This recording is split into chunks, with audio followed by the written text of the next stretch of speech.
ಇವತ್ತಿನ ಈ ಆಟದಲ್ಲಿ ವಿಶೇಷವಾಗಿ ಏನಪ್ಪ ಅಂತಂದ್ರೆ ಇಲ್ಲೇ ಒಳ್ಳೆ ಆಟಗಾರರು ಅಂದರೆ ಇದು ಗುಡ್ ಪರ್ಫಾರ್ಮೆನ್ಸ್ ಅಂತ ಆಟಗಾರರು ಸಾಕಷ್ಟು ಜನ ಇದ್ದಾರೆ.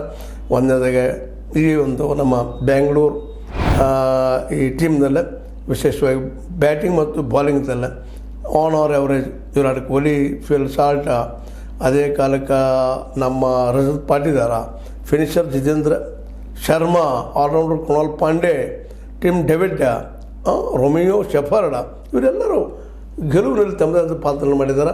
ಇವತ್ತು ಮಾಡೋ ಸಾಧ್ಯತೆಗಳಿದ್ದಾವೆ. ಜೊತೆಗೆ ಫಾಸ್ಟ್ ಬಾಲರ್ ನಿಮಗೆ ಗೊತ್ತು, ಹಿಂದಿನ ಒಂದು ಆಟದಲ್ಲಿ ವೇಗಿ ಜೋಶ್ ಹ್ಯಾಜಲ್ವುಡ್ ಆಗಿರ್ಬೋದು, ಯಶ್ ದಯಾಳ್ ಆಗಿರ್ಬೋದು, ಅದೇ ರೀತಿ ಭುವನೇಶ್ವರ್ ಕುಮಾರ್, ಕೃಣಾಲ್ ಪಾಂಡೆ ಮತ್ತು ಶ್ರೇಯಸ್ ಶರ್ಮಾ ಇವರು ಕೂಡ ಒಳ್ಳೆಯ ಪರ್ಫಾರ್ಮೆನ್ಸ್ ಮಾಡಿ ತೋರಿಸಿದ್ದಾರೆ.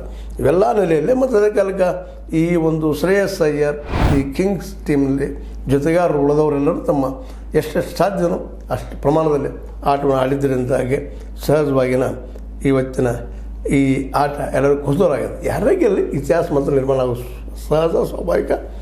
ಕನ್ನಡಿಗರ ಒಂದು ಮನದಾಳದ ಆಸೆ ಏನಪ್ಪ ಅಂದ್ರೆ ಈ ಸಲ ಆದರೂ ಫೈನಲ್ ಬಂದಂಥ ಈ ಟೀಮ ಮೋಸ್ಟ್ಲಿ ಫೈನಲ್ ಹೊಡಿಬೋದು ಅನ್ನೋ ಆಸೆ ಎಲ್ಲರಿಗೂ ಆ ಕನಸು ಕಾಣ್ತಾ ಇದ್ದಾರೆ. ಏನಾಗ್ತದೆ ನೋಡೋಣ ಸಾಯಂಕಾಲವರೆಗೆ. ಇವತ್ತಿನ ಆಟ ಬಹುದಿನಗಳವರೆಗೆ ಚರ್ಚೆ ವಿಷಯವಾಗಿ ಉಳಿದ್ರಲ್ಲಿ ಎರಡು ಮಾತಿಲ್ಲ ಅಂತ ಹೇಳ್ತಾ ಇವತ್ತು ಶ್ರೀಮಂತ ಈ ಆಟಕ್ಕೆ ಕೊನೆಯ ದಿನ ಮತ್ತು ಈ ವರ್ಷದ ಆಟಕ್ಕೆ ಪರದೆ ಅನ್ನೋದನ್ನು ನೆನಪಿಸ್ಕೊಳ್ತಾ ಈ ಒಂದು ನನ್ನ ವಿಚಾರಗಳು ನಿಮಗೆ ಲೈಕ್ ಆಗಿರ್ಬೋದು, ಲೈಕ್ ಮಾಡಿ, ಶೇರ್ ಮಾಡಿ, ಕಮೆಂಟ್ ಮಾಡಿರಿ. ಜೊತೆಗೆ ಬೆಂಗಳೂರು ಜಯಿಸಲಿ ಅಂತ ಹಾರೈಸಲಿ ಅಂತ ಹೇಳ್ತಾ, ಜೊತೆಗೆ ಯೋಗ್ಯತೆ ಉಳ್ಳವ್ರು ಗೆಲ್ಲಿ ಅನ್ನುವಂಥ ಮಾತನ್ನು ಈ ದಿನ ಯಾರು ಚೆನ್ನಾಗಿ ಆಡ್ತಾರೆ ಅವ್ರು ಗೆಲ್ಲಿ ಅನ್ನುವಂಥ ಮಾತನ್ನು ಮರೆಯದ ಈ ಮಾತನ್ನು ಮುಗಿಸ್ತಾ ಇದ್ದೀನಿ. ಲೈಕ್ ಮಾಡಿ, ಶೇರ್ ಮಾಡಿ, ಕಮೆಂಟ್ ಮಾಡಿ, ಜೊತೆಗೆ ಸಬ್ಸ್ಕ್ರೈಬ್ ನೆನೆಸ್ಬೇಡ್ರಿ. H16 ನ್ಯೂಸ್ ಅರ್ಥಾತ್ ಹೇ ಸಿದ್ದಾರಾಮ್, ಇದು ಸತ್ಯದ ಕೈಗಂಗಡಿ. ವಂದನೆಗಳು.